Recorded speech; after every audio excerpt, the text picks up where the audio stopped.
So it's great. It's great seeing everyone here from SETCO University, Aldi University.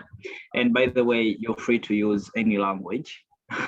So Swahili will also do for people who are having trouble with explaining themselves through English. So this is an initiative to enhance participation for youth mappers to do mapping for good, actually. And as youth mappers, we are a network of students in universities. So if you are in a university, if you have a chapter already registered, so you can participate in those activities. And if you're a student right now and you don't have a chapter at your university, I'll be glad to help. And Janet, please, can you allow me to share my screen just a little bit? Hello, Janet? Yes, sorry. Okay.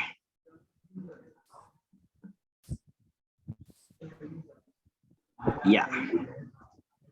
Thank you. So just share my screen. So I hope everyone can see that screen. Yeah. So currently, Youthmappers chapters in Tanzania are almost 16.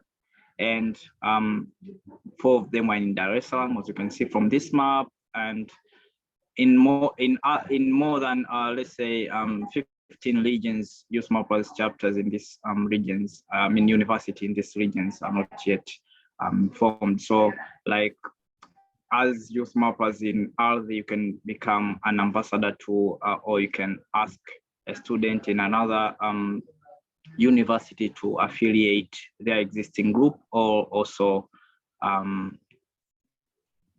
establish a new chapter there. So thank you so much, Janet and Crowd2Map. You have been wonderful in establishing these chapters in Tanzania, and we look forward to have more of this. So I'm going to the website. You can find everything that you need to know on Youthmappers website. And let me just open it real quick here. So from the website, here are the chapter listing, and you can find different resources here. So in order to get started or participate in Youthmappers, you need to establish, and you need to have a chapter. And in that, from this link, participate, and getting started, you can start to apply or to join Youthmappers network. So currently, Youthmappers worldwide, we are having about 305 chapters, and in that in almost 65 countries. So this initiative is to ask,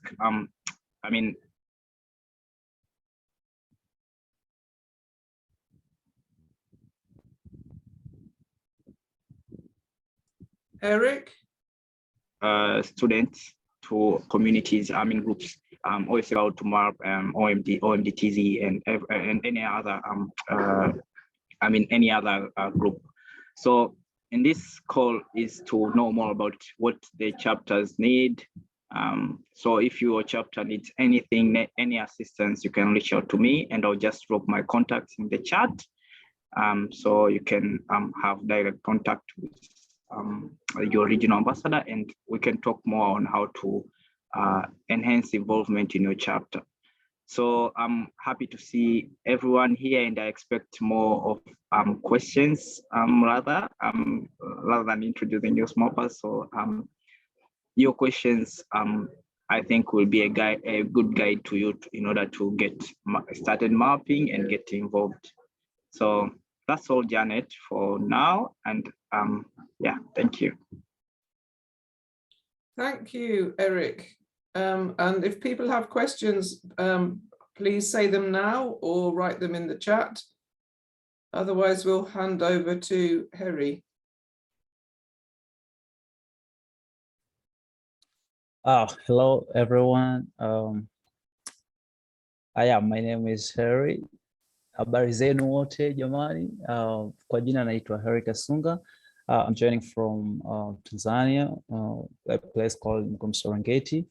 And for today, I'll be presenting one of the project that we are doing, or we've done with SETCO Youthmappers, and with collaboration of for girls and women in Serengeti, on mapping the health center facility in Gomo, Serengeti. So I hope it'll be a very good journey to share the experience and, and challenge we face when we are doing this project.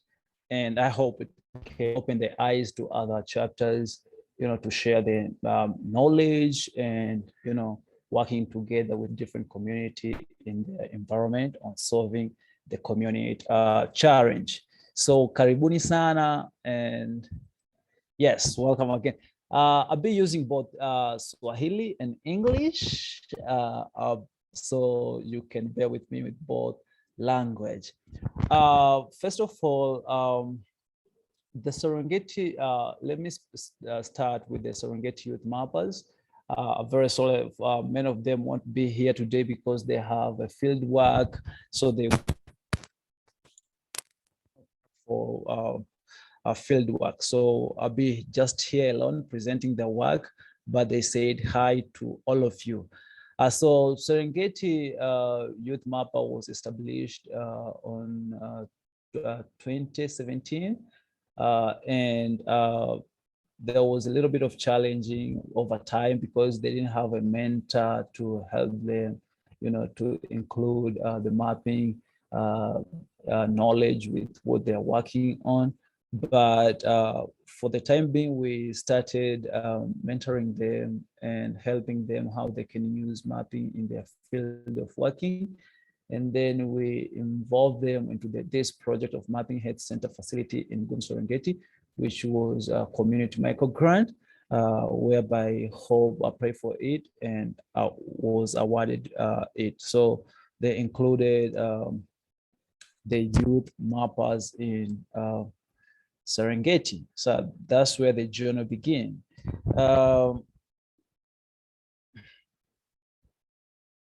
So this is the group of youth mapper that we involved.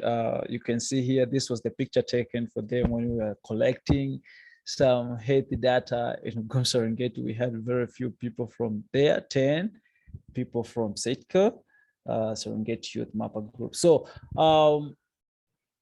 the main goal of the project was to use the open data knowledge on how we can solve the community challenge. And one of the challenges that we find in our community in Gum Serengeti is the access of health center facilities around the place, because many health centers around Gum Serengeti are centralized. I mean, most of the health centers are always located in this small town in Gum Serengeti. So many people around the village are very challenged of accessing health facilities due to the distance traveled and very bad road condition. But we have so many people who live far away from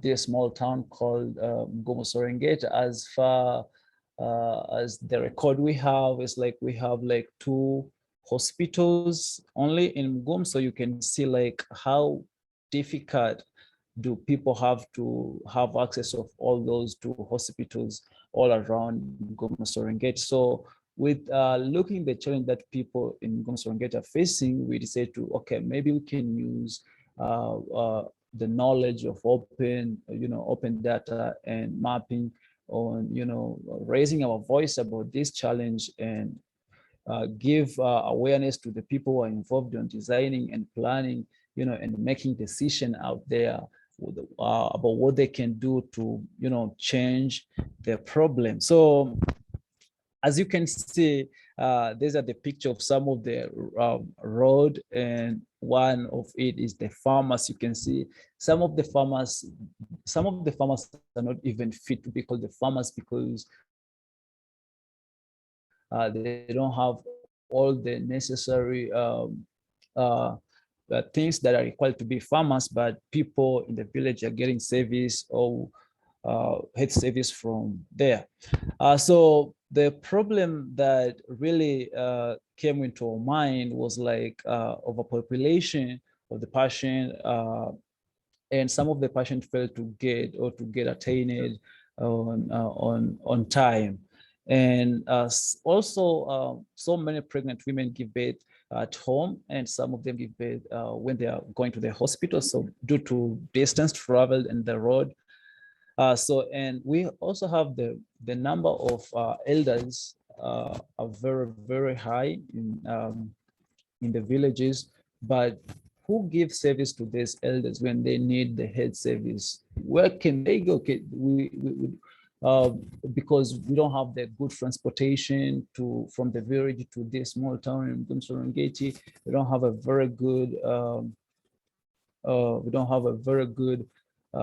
health available in their village, so they need to travel from one village up to Serengeti, which is a very small town.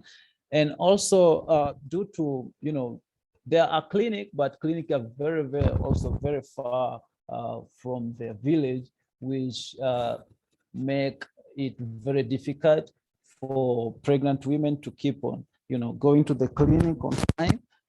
So, and also the things that we found out is like not all the people in the community or in the village know to differentiate between the service provided at the farmers and clinic or dispensary and hospital. So we have this give them a little bit of challenge to making a decision. If they're sick, where should they go first? And then what next from there? So these are the problem that we've seen and we wanted to address. Okay, and also like we wanted to know, because we have this pandemic coronavirus thing, we wanted to do the health center available in our community provide the vaccine, and do they provide the service to people who have HIV? And we are curious also to know, like, do hospitals available in Gum can handle all the people who are in need of health service at those two hospitals that we have? So what we did is like, we used like open data tool to collect some data around 30 villages in Gum Serengeti according to our budget. And we also involve the partners who are very interested in having the access of health data. Like we involve the partner like Mara Red Cross, which have been very helpful on providing the service and aid to people who have the challenge with the government and local people in the community, and also help for girls and women. So we decided to engage SETCO Youthmapper on learning them how they can use OpenStreetMap knowledge to address and solve the community challenge. So we use this ODK and the Kobo toolbox. We prepared the questionnaire ready for collecting the head data. So as you can see here, we have like a form of the survey. We created it, and also we train them on how they can use other smartphone tool like OSMAD and Organic Map for mapping when they are moving in the field.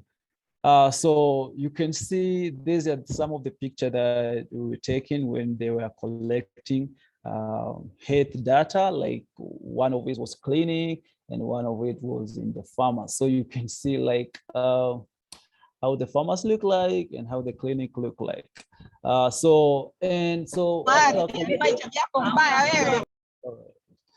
after collecting information about health service or health center facility, what next? Okay, so just collecting information without sharing that information with other OCM community or with other people around the globe, that wouldn't tell the story about the 30 village that we visited. So we used the health site, which we updated all the data we collected on by using ODK on the ground and starting updating information of those health data into the health site data, which is also in the OSM. I can later on I will show you how to do that. So we took 6 days to visit all operation health centers around 30 villages in Ngumsorongeti. And after collecting all those information, we started updating them into the health site. So there was a lot of challenge on, collecting and even starting, this project, because remember, we involved some people from the community. We involved Ready Marcos team, and also we involved some girls at Hope for Girls and Women, and also Youthmappers. So not all Youthmappers have got smartphone, and not all community people in the around the area has this access of the smartphone and everything. And they were very, very new to OpenStreetMap knowledge and the computer with the technology. So it was a really, really difficult from the beginning, because we have to start from the scratch in building the capacity on using the smartphone, on using on using computers and using smartphone. So as you can see, some of the picture of the community member that we included them, we are just training them from the scratch on how they can use smartphone for mapping and other stuff. So the method was like, first we wanted to have the communication with the community people, because we are the one who always, going to the health service, getting some, to get information from them and understanding the nature of everything, and then preparing for the questionnaires. And then the questionnaire, we link it into our smartphone for, we create the questionnaire for the Kobo Toolbox, and then we link the Kobo Toolbox with ODK app, so that people can have, the form into their smartphone and starting collecting information in their smartphone. And then we can use the information collected and updating the data from, health site. So you can see here some of the picture where like training some of the Youthmappers and community people using computers for mapping, and creating some of the questionnaires. So we had like 25 new mappers from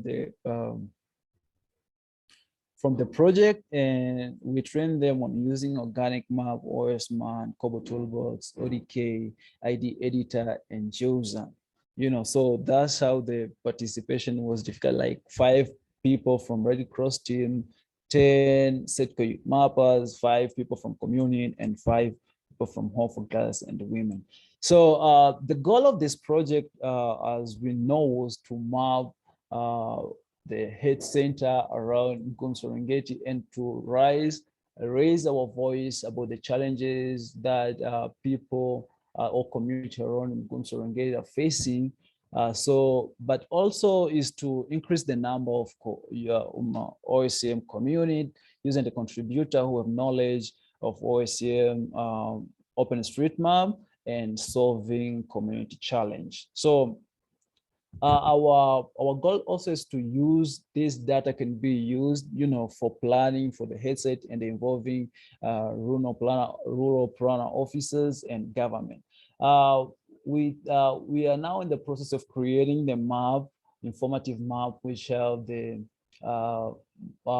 details of the services that are provided in their community and health centers that are available in the village. Not only that, but to have the to have data which is more accurate, based on the knowledge of local people with the information that we collect in the field, and to make sure that we are doing like SDG 3 to ensure health, lives, and promote well-being for all at all age. So yeah, So we created one of the UMAP of the health center data, health center map on the UMAP. I'm showing the health center facility that we've reached. So you can see here, I will share the link, and I will also share the map that we've created when we completed it. So the finding of what we have done so far,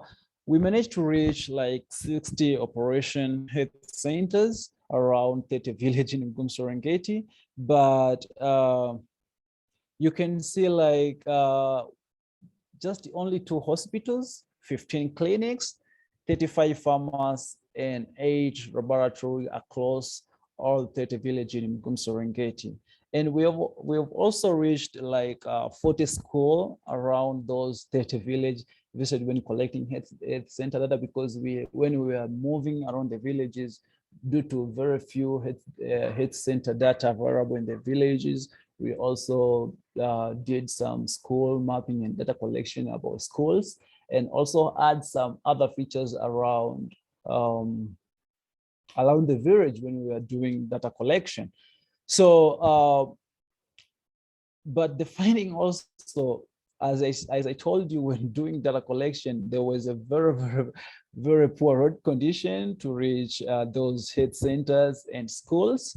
And also distance travel to access really health center and school are very far from the community household. So you can see like 50% of health center are only located at very small town in Mgumu. As you can see here in the map, this is Mgumu town, but this one, the centralized one, the one where you see like there are so many health center here, but the scattered one are other villages. So 50% of health center facility are located in Mgumu town, including like those 2 hospitals and many farmers and laboratory. And we realized that only those 2 hospitals and 15 clinics provide a vaccine to all the people around Mgumu Serengeti. So you can see the challenges that people are facing around those community. And also only 20% of the farmers in the village really fit to be called farmers, because most of the farmers that you will find in the village, when people who are doing, who are selling those drugs, are not really professional, like pharmaceutical, you know. And 50% of the clinic does not have enough doctors and the nurses to cover the needs of the patient, because some of the clinic have only 1 doctor and 2 nurses. Like you can find in one clinic, you will have to wait for so long to talk to a doctor or nurse to give you the information, because people are in the queue, the victims are in the queue waiting to get the service. So they are waiting for the doctor. So sometimes we spend so much time waiting for the doctor to finish what he's doing so that we can collect information. And also visiting some of those schools, we reached 40 schools, but also 60% of the school we visited, there is no electricity schools, and school does not have library, and they don't have the access of very clean water. So those are the challenges. Also, we managed to see when we were doing the survey to some of the school, and 80% of the school visit does not have hostel, breakfast, or providing lunch for the students. School are located very far from the household of where kids come from. So, and the places are very dangerous and hostile, where, you know, you can imagine the kids have to wake up early in the morning going to school. For girls, those places are very dangerous for them. So we are so surprised that to find the people who are really living in a very difficult condition. There's no hostel or even breakfast for these kids to get, or lunch when they are at school. So what's the next step of this? We are involving because we are in the almost we are 2 weeks left to be done with this project. So in this 1 week, we are going to have a discussion with the local governments and what can be done and for the present and also it will be good for this local government when we are going to meet them on how they can use open data and to updating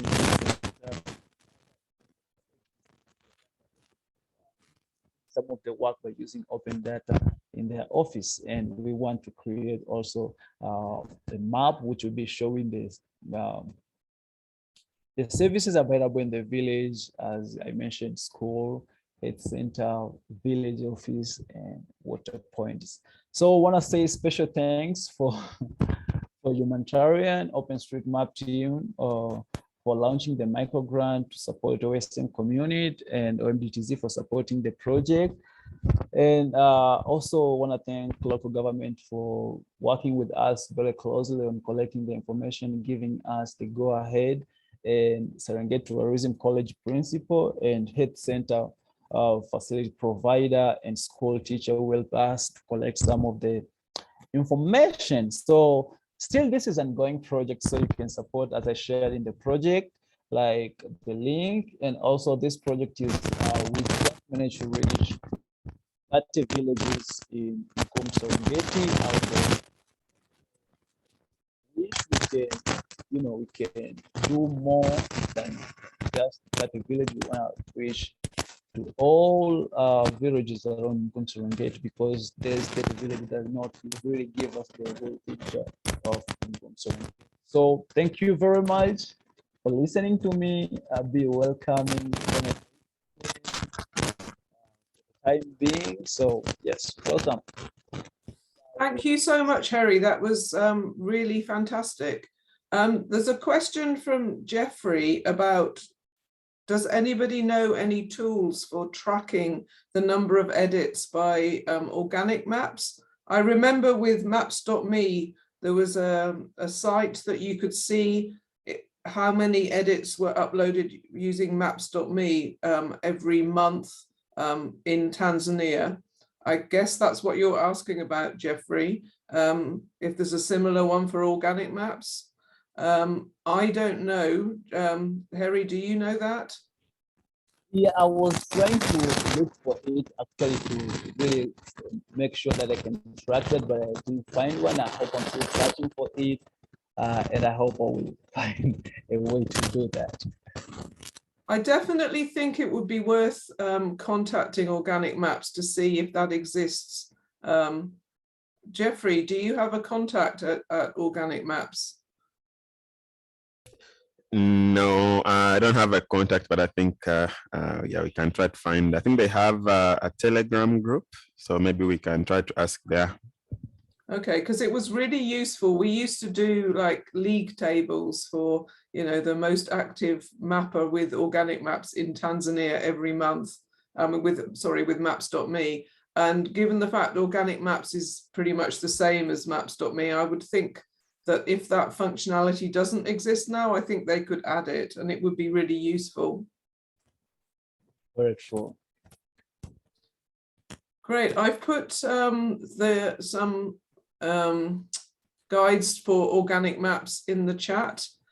Have people been using organic maps much? We found it much better than maps.me, which seemed to have a lot of problems in logging on these days. Has anyone else been using organic maps?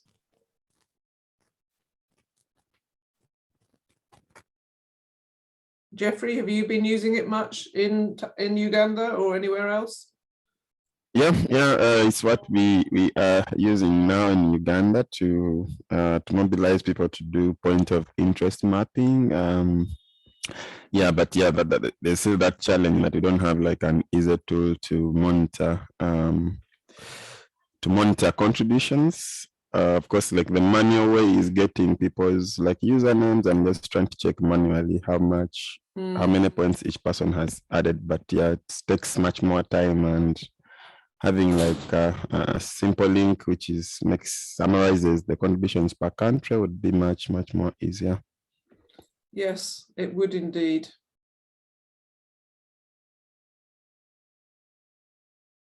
Okay, does any, yeah. Yeah, I was just want to say if there is a question they can ask so that maybe we can move into other presentation or, you know, organic map, or if people are not using it or are new to it, they can get some insight of it and then they can use it for the next time. Yes. Do people want an introduction to organic maps, or are people happy with that? Otherwise, maybe Herry, you can talk through the project that we're mapping, the Tasking Manager project. Yeah, fine. Unless Jeffrey, you want to share something about what you're doing with organic maps or anything else?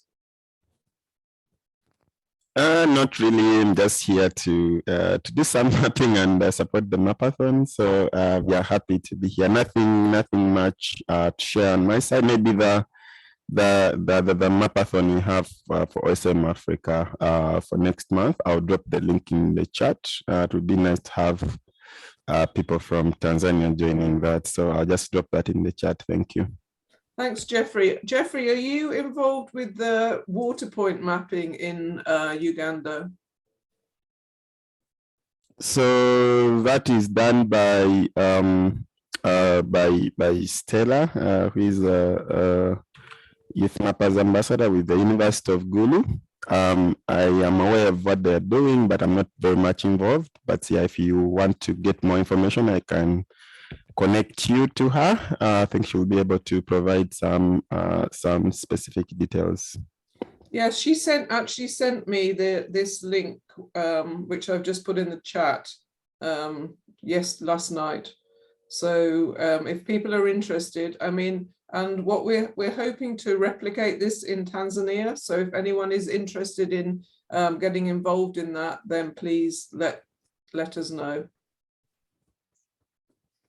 Yeah, I think we were thinking like maybe for the next because I hope maybe Youthmap will be launching the field mapping, something like fun. So we are thinking of doing the water mapping in Serengeti also, because we've seen some challenge with accessing of water in Serengeti. So I think we can learn from them. Yes, and hopefully Stella can maybe come to the next session and talk about it. Okay. So yeah. So I'm just moving to the area that we are mapping, as I shared with you in the link. This is the area that we are mapping. Is in Gom Serengeti. So when you go to Tasking Manager with the link I shared with you, you can have the access to this. So I'm gonna show you how you can map. I'm gonna use just an ID editor on mapping. So people can map while they can also learn through it by looking at my screen, but they can also learn by really doing it. So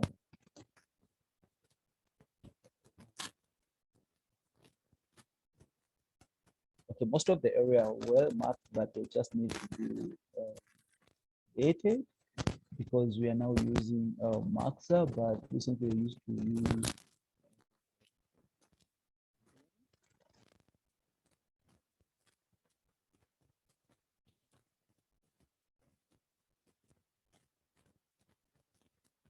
just don't delete anything. I think you should modify some of the features that are really not well aligned with the car in the ground. So don't delete some of these features. Just try to modify it to fit into the current situation.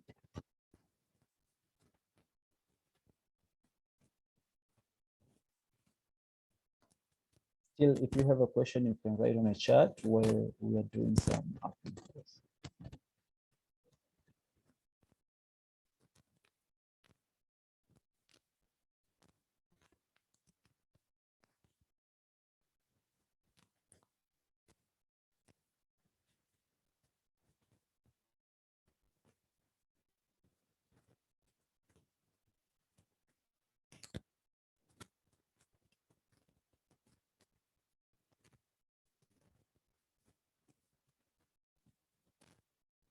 So when you want, maybe you want to draw like circular building like this, you have to just take area tool and come to the circular building you want to draw and draw a triangle like this.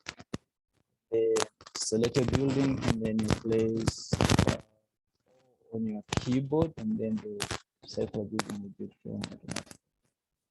That's the easiest way of drawing the circular building feature.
How many people here are using JOSM?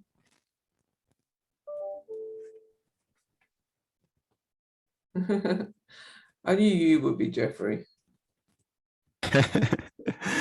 Yeah, actually, Janet, I had a question as well.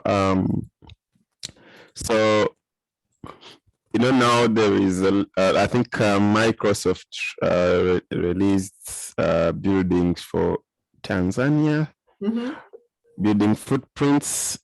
So have you, as Crowd2Map, had a look at those footprints and like considered using map with AI to kind of increase like the speed of which the mapping can be done? Is that like something you have looked into or not yet? Yes, I mean we have done some projects with Rapid. Yes. But I don't know why we're not using it right at the moment. Herry, do you have any ideas why we didn't use Rapid for this? So this project was designed by OpenStreetMap, so they didn't really want, so they just wanted this to be created for mapping, just this, so people can have an experience when using ID editor. But you can use Rapid with ID editor. So yeah. So so we have Jeffrey, and I think I thought that they went quite well. So I'm not quite sure why the most recent projects we've done are not using Rapid.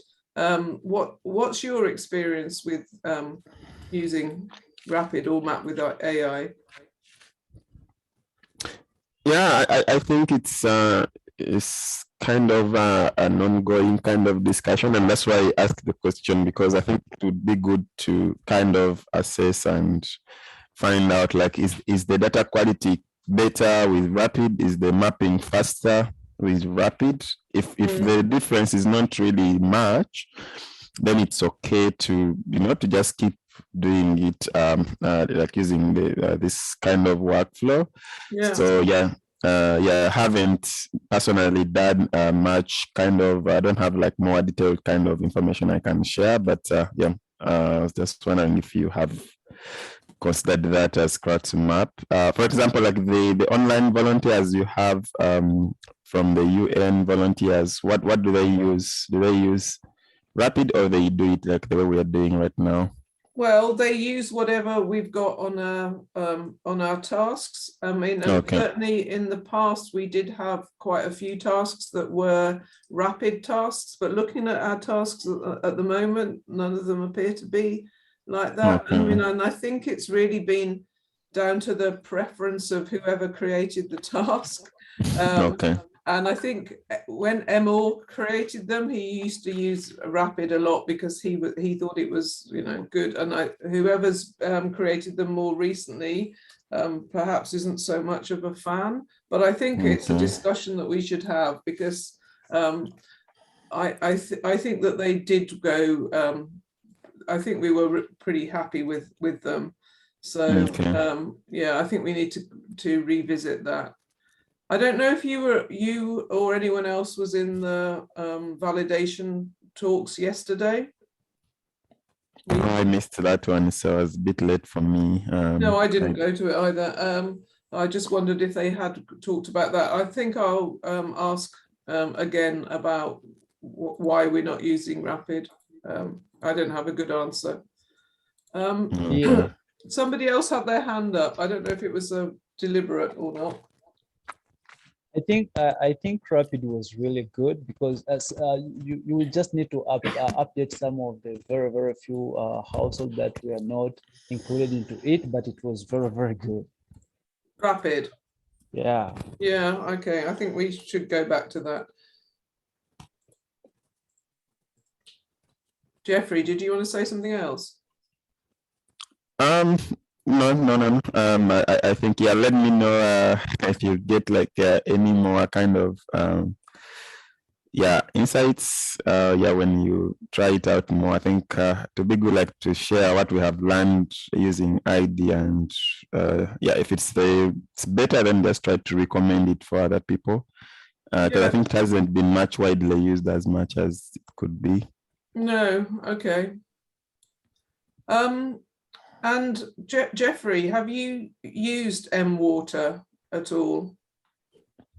So yeah, M-Water, I think the reason I shared the link is it's good to look at their data model as you think of mapping water points, because they have been doing this, and they have kind of developed a data model their own, and not all the attributes can go into OSM, but what I know is that they use OSM data, like they normally get water points that are available in OpenStreetMap, and they add them to their platform. I don't know if they do it the other way around as well, that if they have, like, do they provide their data back to OpenStreetMap? That I'm not very sure. So I think really the importance here is just to look at the data model. They have like an app that they're using, which was developed specifically for mapping water points. But I think before using their app, it would be good just to know, like, how easy is it to get data from collected using their app and add it back to OpenStreetMap. Otherwise, I met them at a conference, and I thought they're interesting thing to look at, and they say like their things are free and open, but haven't done much kind of digging into their tools as personally, but I think it's interesting to look at. Yes, there is a group. I don't know if you ever met Lonnie Chen from Morogoro. His group, they were at Phospher-G. They were doing mapping with M-Water. So I'll ask them about it. I don't know if they still are. Okay, that's interesting.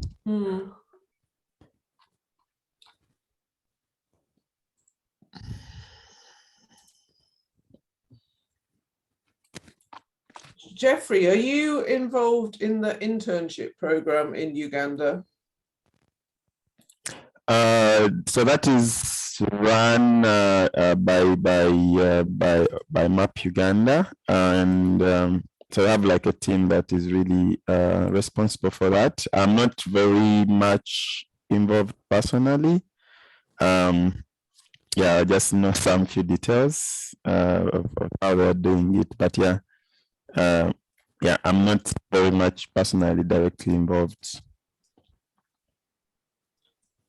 Okay, do you know if they're planning on having another one? Yeah, definitely. That will be another one.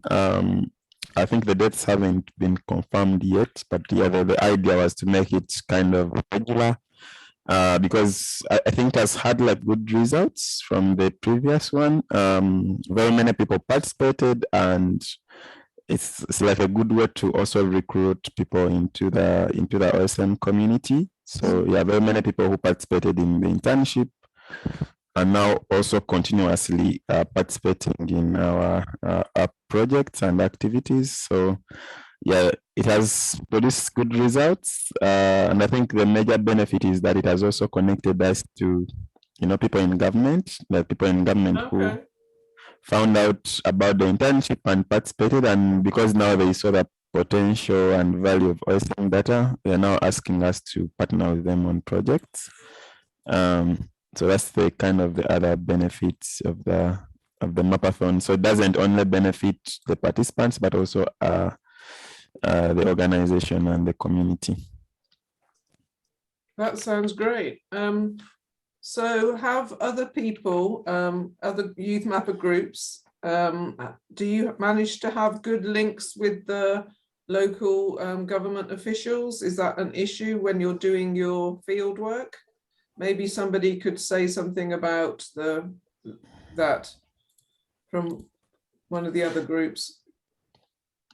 Yeah, I think someone mentioned like Sokoine have been doing some mapping for flood resilience. So yeah, interested to hear their views on that as well. Like how easy is it to engage with government, get permissions from local leaders, even the local community where they're doing this this mapping. I think yeah, in Uganda, like what has helped us is that we have done several projects partnering with government. So I think we use those as kind of examples when talking to government. So yeah, we did this project with the Office of the Prime Minister.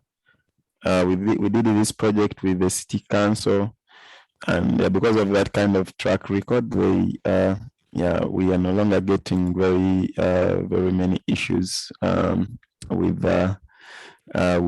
politicians and local leaders. So I think the situation has improved here compared to how it was like 5 years ago as we were introducing OSM. Yeah. I don't know how easy it has been for Hope for Women and Girls going to map those health facilities. Are people willing to share information? Are they reluctant? I mean, for this part, a lot of people are willing because we got the go-ahead from district level and then from the community level, like a village executive, their sales in our later. So it was really not that very difficult, but you can find some of the challenge with these. You can find some of the farmers which are not well registered, or some challenges of providing information. They don't like, we are like maybe a TRA, so they were worrying about those kind of informations.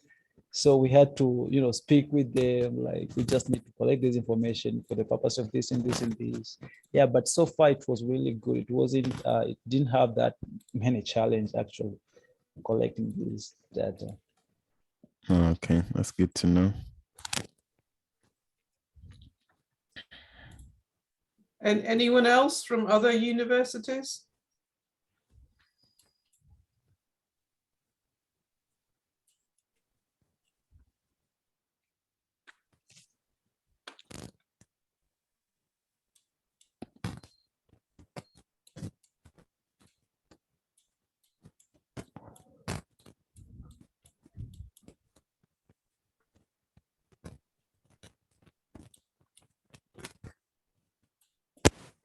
And any questions about the mapping?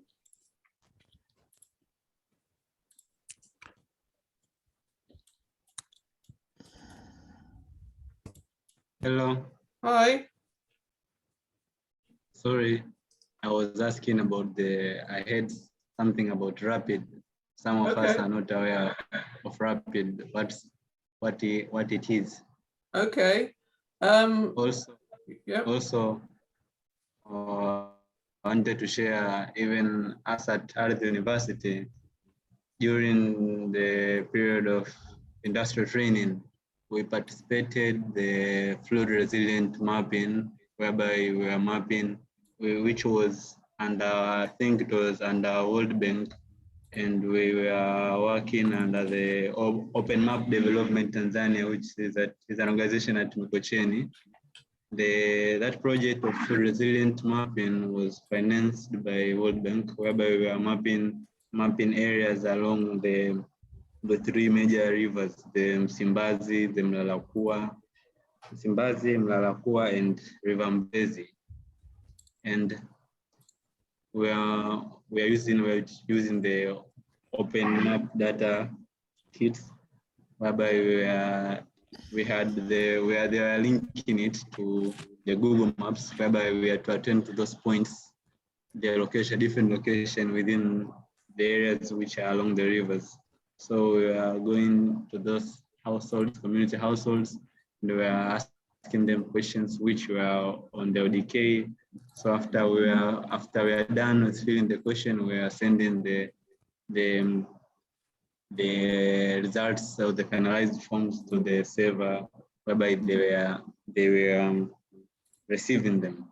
But the challenge we got to that, we are, as students, we were only participating in data collection, but the final output, how the information is processed, pre-processed, and how the results, how the maps are prepared, we are not involved. So that was the only challenge. And what we only did was just collecting data, going to field, collect data, and then after collecting data, we send the forms. So that was a challenge which we are facing also. We are also interested in seeing because apart from that, we are using also there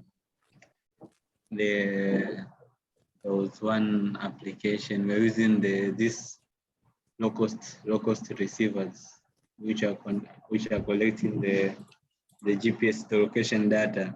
Oh.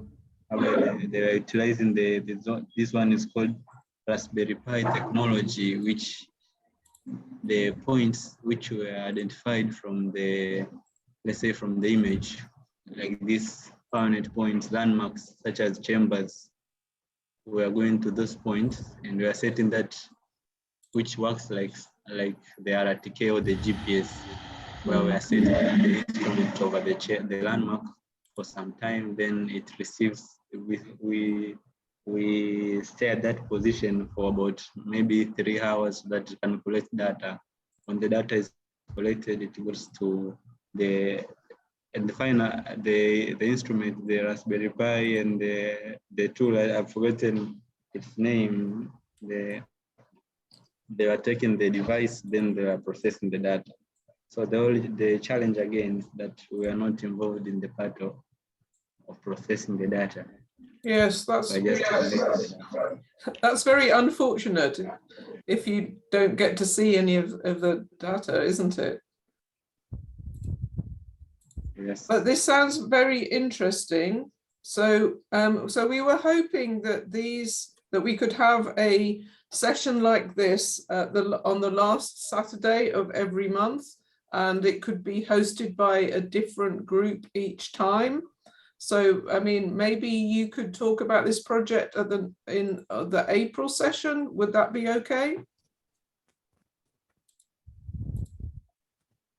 Jovin? Yes, sorry. I was saying maybe you yeah. could. So, sorry, this was with RD, was it? Are you with RD? Yeah, but it was not the Youthmap chapter. It was just industrial training, which it was not under the Youthmap. It was like the industrial training part. Okay. Which each year we perform it in the final after the final examination, we usually attend the industrial training. I So see. the students who are selected to attend the training at that project are the ones which are only attended, not the youth mappers, not all the youth mappers, only the few which are selected to the university are the ones who are attending the training. Okay, but perhaps at the April session, you could talk about what RD has been doing generally, but also about the industrial training. Would that work? Okay, in April. Okay. So would RD be able to be the host the next session like Herry did today from SETCO? Okay, no problem. Brilliant, thank you. And perhaps people can say what particular training or things they would like for future sessions.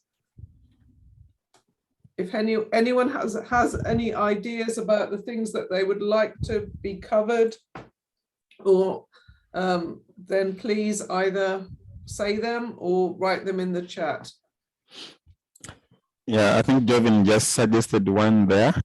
He mentioned that he's not familiar with Rapid, so maybe the next Mapathon can be on a project using Rapid, and just introduce people to Rapid here as well. Yeah, Yes. I think that's a very good idea. Definitely. And perhaps we can also have a discussion then about which one, which method seems to work better. Exactly. Yeah, people can make comparisons. Yeah.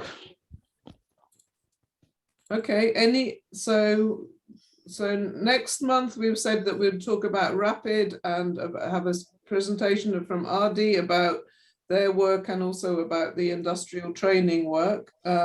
Anything else that people would like to have next time?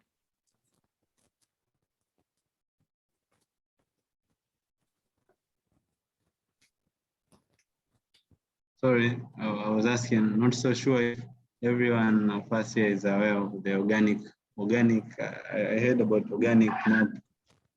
Personally, I've not ever used it. Great, okay, so organic maps is very similar to maps.me, it just seems to work better. I've put some getting started guides in the chat. In English and Swahili, it's the same thing. But Herry, do you want to talk about organic maps? I mean, about some of the advantages and so on? Yeah, sure. Okay. First of all, organic map is very simple to use. Information like a point of interest and adding your local knowledge about the information, about the features on the ground, and updating it into OpenStreetMap. So let me try to share my screen.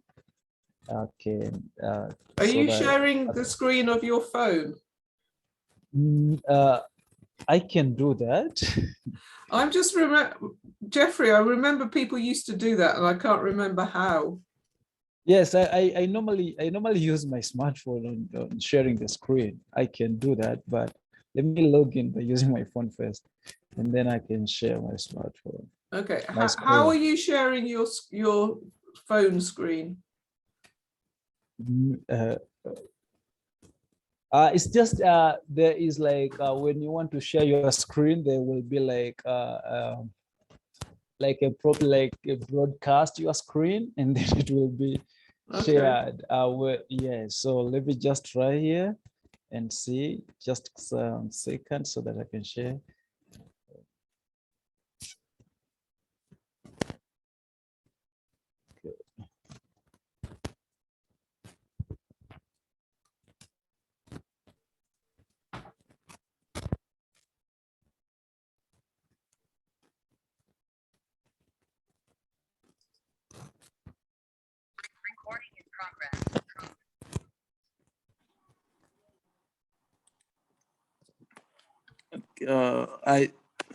I think you have to make me, I have to make myself an host on the smartphone first. Okay, you can do that, I think. Yeah. Right, while you're doing that, I'm just saying welcome to Paolo. Though I don't know that he has audio. Okay, I don't think if I have that access of making myself an host. Okay. It has the same name as this, so you can just make a host. Yeah. Okay. Okay, fine. And then I'm going to stop sharing this on my computer. Okay.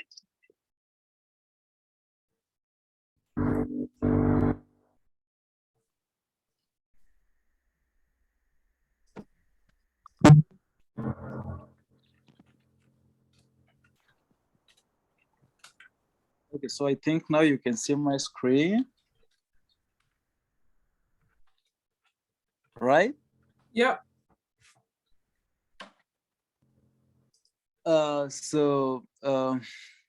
This is an organic map. You will have to, if you're using an Android or smartphone, you will have to go to Play Store. So for me, I have to go to App Store, and then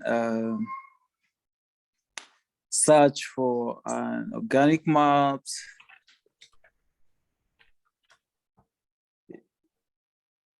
Yeah, so you will install it into your phone.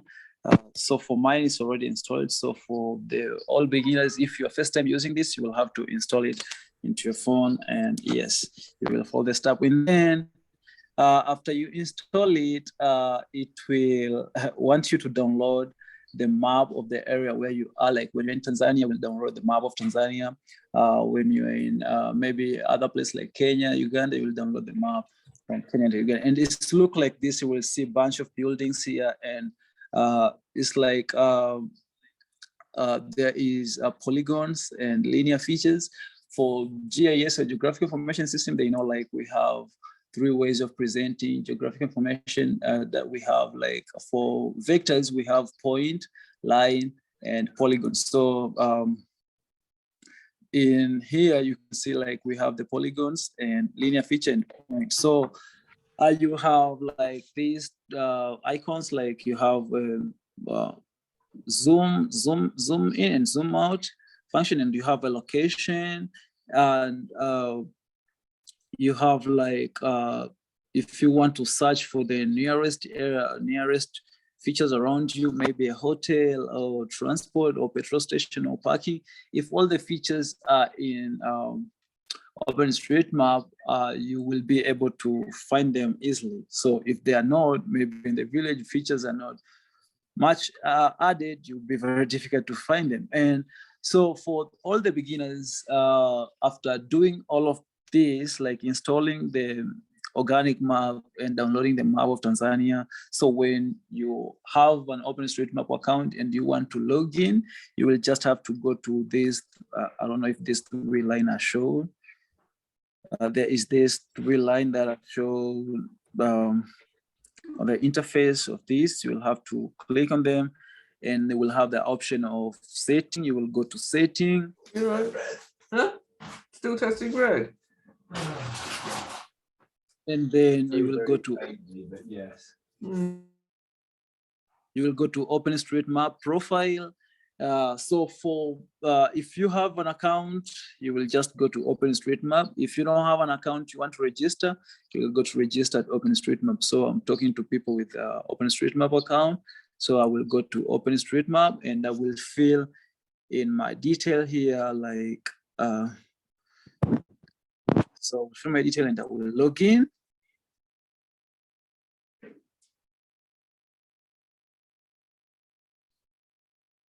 It takes some second. Yes, I'm in already. So so this is the very easy way of adding some of the information from the point of interest of where you are. Like maybe you want to add, this is just one example. Maybe I want to add, I know there is an ATM,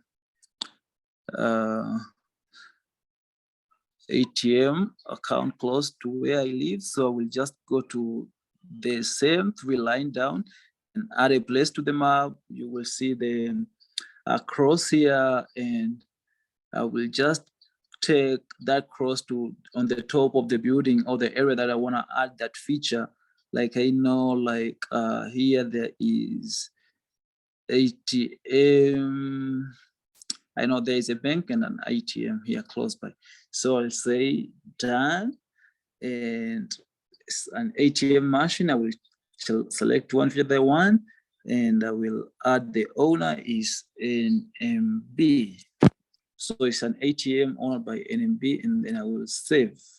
So you will see if you are in the internet, the feature will just appear there. And this means that everyone can have an access of this feature that I added, and it can be go to the OpenStreetMap. So this is the very easy way of contributing on adding features into OpenStreetMap by using your smartphone. So if you have a smartphone, and you can really add some of the features into OpenStreetMap. Maybe any question?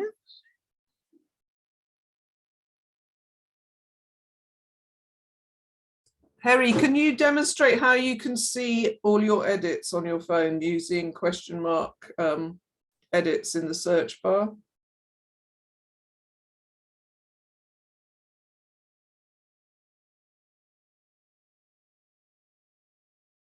Herry, you're muted.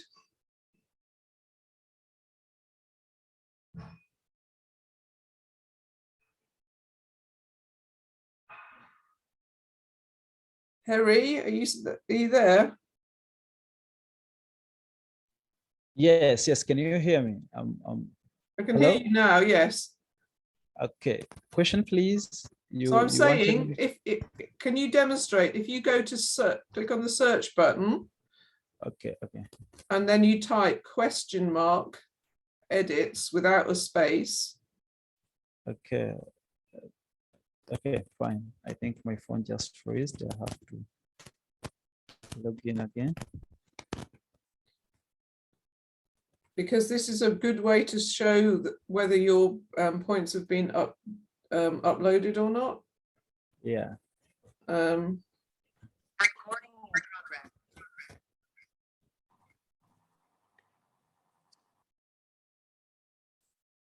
Just a second, because my phone was just frozen.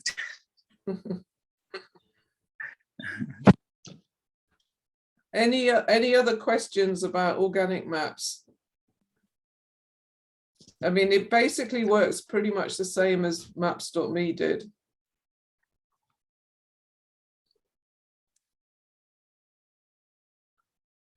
Okay, and then you have to allow me to be a co-host again so that I can share. Oh, my sorry.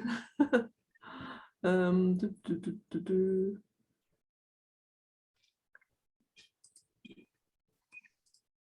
Okay. Awesome, thank you.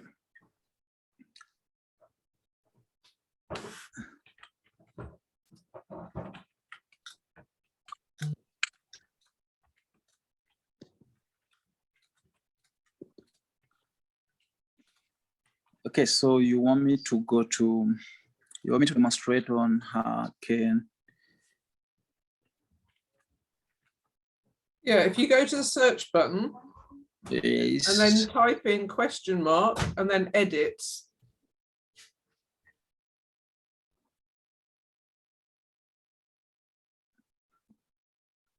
Yes. Okay, can you do an S and press enter? Come again? Type an S and then press enter. No, question mark edits. Question mark edits and then enter. Yeah, so you can see. This shows you how many you uploaded. Yes.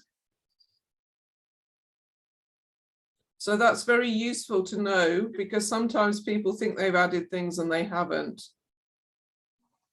Yeah. And then go on.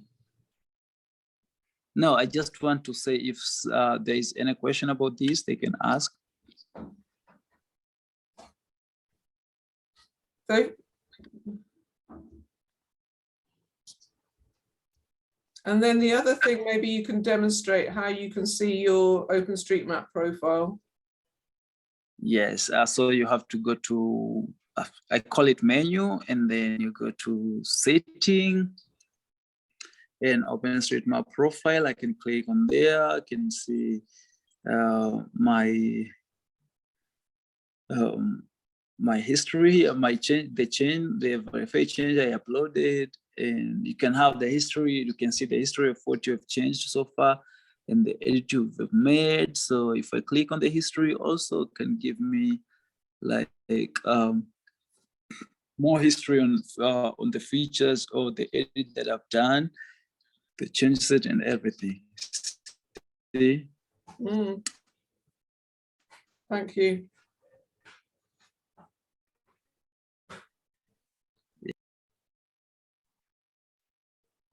Is there any question?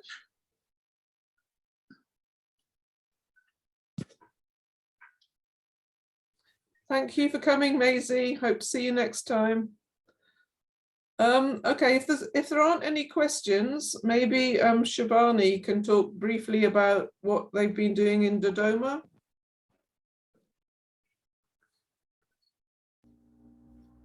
Thank you, Janet, for welcoming me. My name is Shabani Magawila, the founder of the Wire Paper in Dodoma. And our group is our chapter is found in Dodoma at the Institute of Rural Development and Planning. In Tanzania, we can call it Mipango. So for those who are familiar, I think they know this. Yeah. IRP nowadays, what we are doing is to try to train fellow students on how they can be able to use this open software, but also GIS tools in doing data collection in their area. But also we try our level best even to convince to convince the institute in order to adapt this technology or tools in their study, so they can integrate it. And up to now, we get some chance to train even in the class those students, in how they can use tools for mapping and how they can produce mapping in their research, or maybe how they can use mapping in different kind of issues.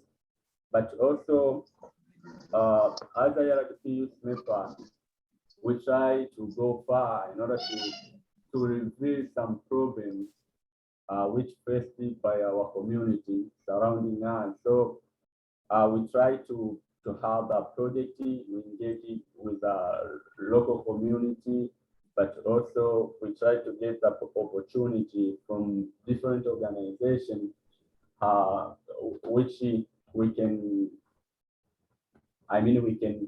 we can work together on how we can reveal some problems which are found in the community. So we have a website also. If you need to know much about the IRP Youthmapper, you can go there. I will write it in chat, and I will share you with you. So thank you. Maybe if you have a question, you can ask.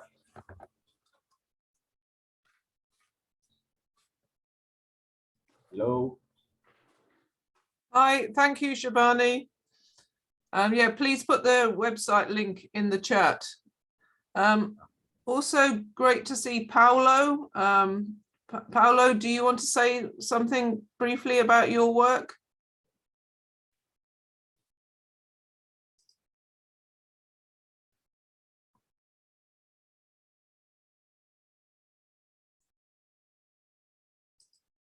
Paolo? Hello, Janet. Hi. I'm fine. How are you? I'm good. Do you want to tell people about your mapping? No, I'm joining the meeting very soon, so I didn't know about any previous discussion. So I would like to talk later. Sorry for that. Okay, no worries. Next time. Okay, so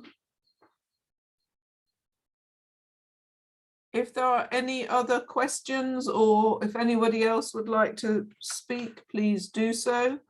Otherwise, we will carry on mapping in this task.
A question on the project.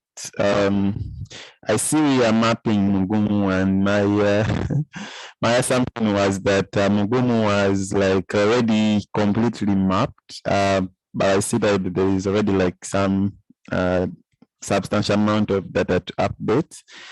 Is this due to the fact that maybe the previous mapping was done using a separate imagery, and now we have like newer imagery that needs the updating, or the place had never been mapped before? The place was mapped earlier. Most of Mugumu area are well mapped, but we are now updating it to, because lastly we are using like different select image and we are not using. So that's why they were like, should modify it to Maxa, so that yes, the project that we mapped earlier has to align with the current Maxa.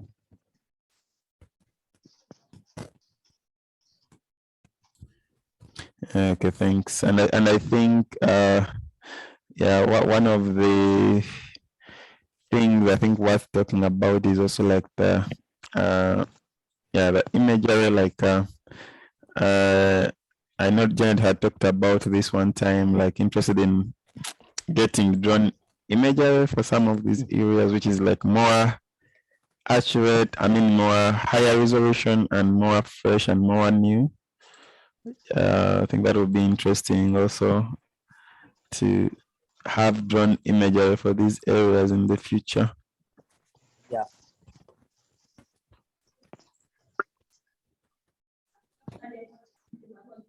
It would indeed. But I think there would be a cost for that.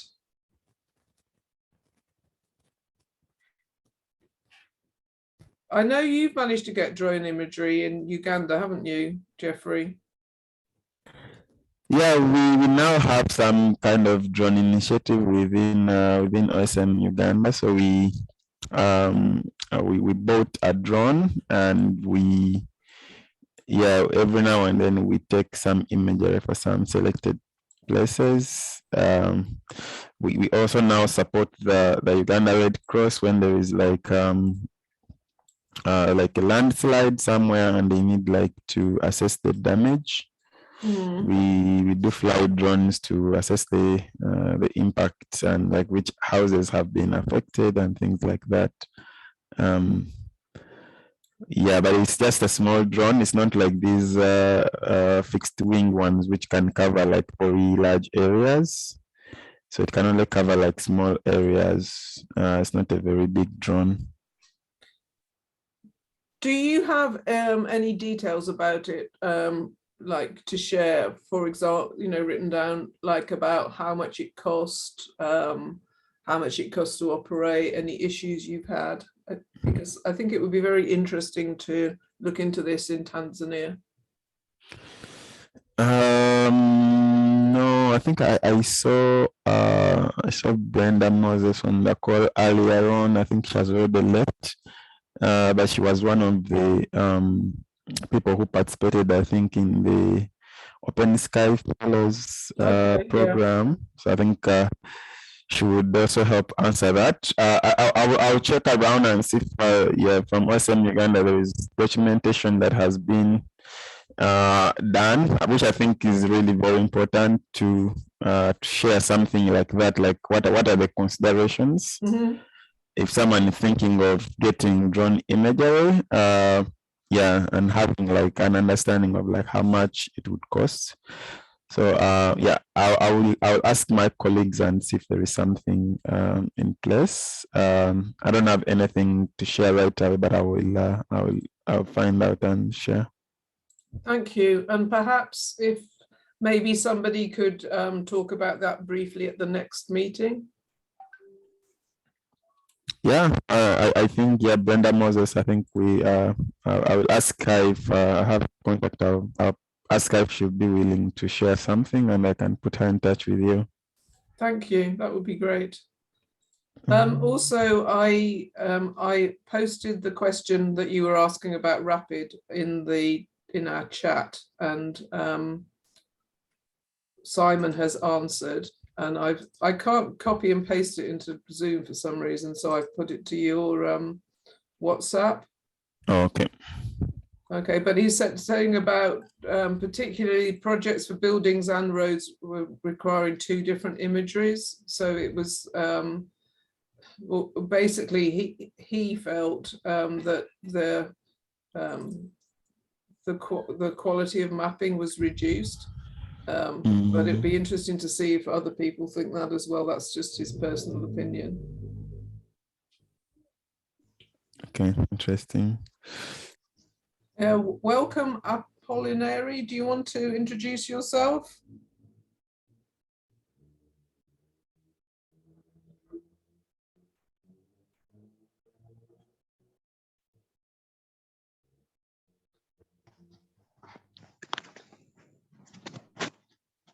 Hello?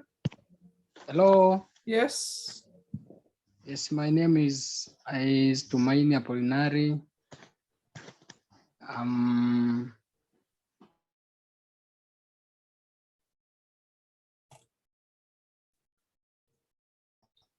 Which group are you with?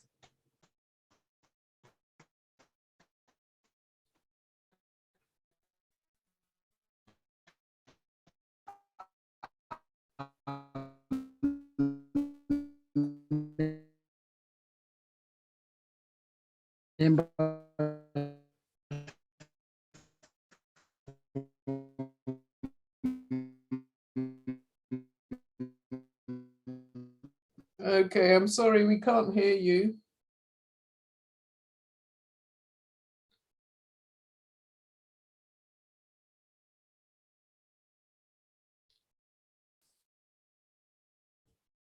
Okay, so thank you to everyone for coming. We have about 10 minutes left. Obviously, people can carry on mapping after that if they want to.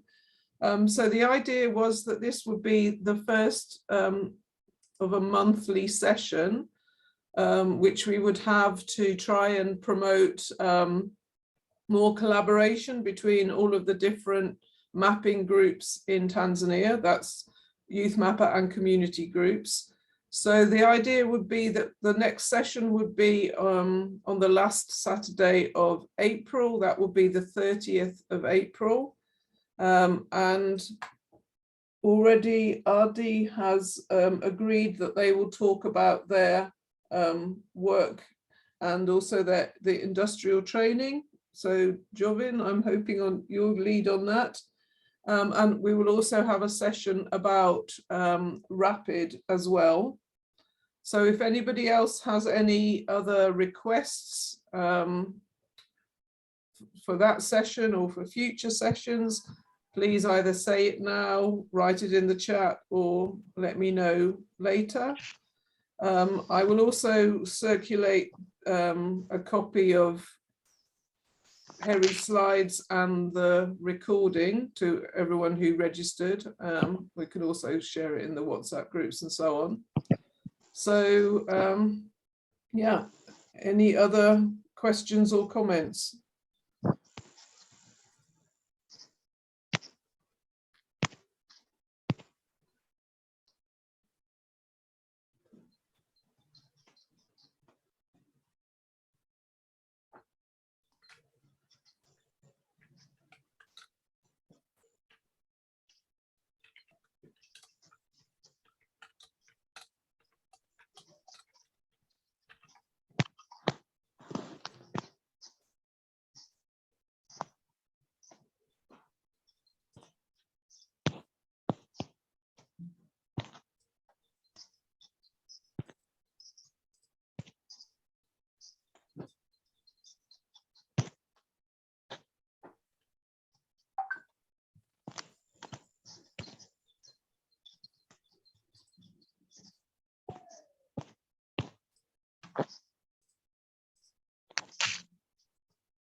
Herry, do you remember you made a map of the mapping groups in Tanzania on UMap?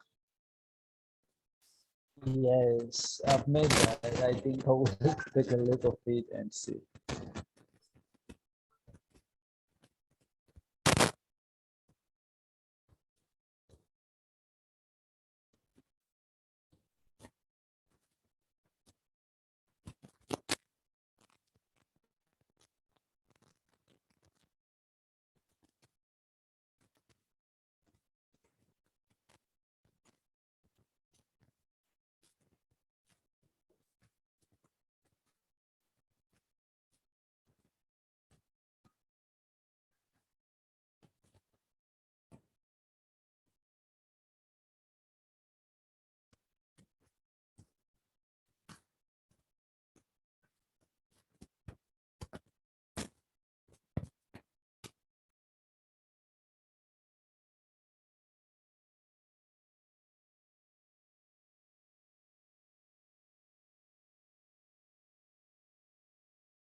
Okay, I think we're at time. So thank you very much to everybody for participating, and particularly thank you to Herry.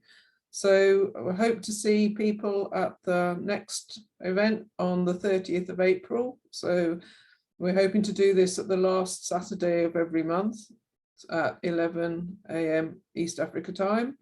And everyone's very welcome. So we look forward to hearing from Ardi and about Rapid. And if anyone has any other requests or for contributions, then please let us know. So thank you, everyone, and I will share the recording and Herry's slides shortly. Thank you.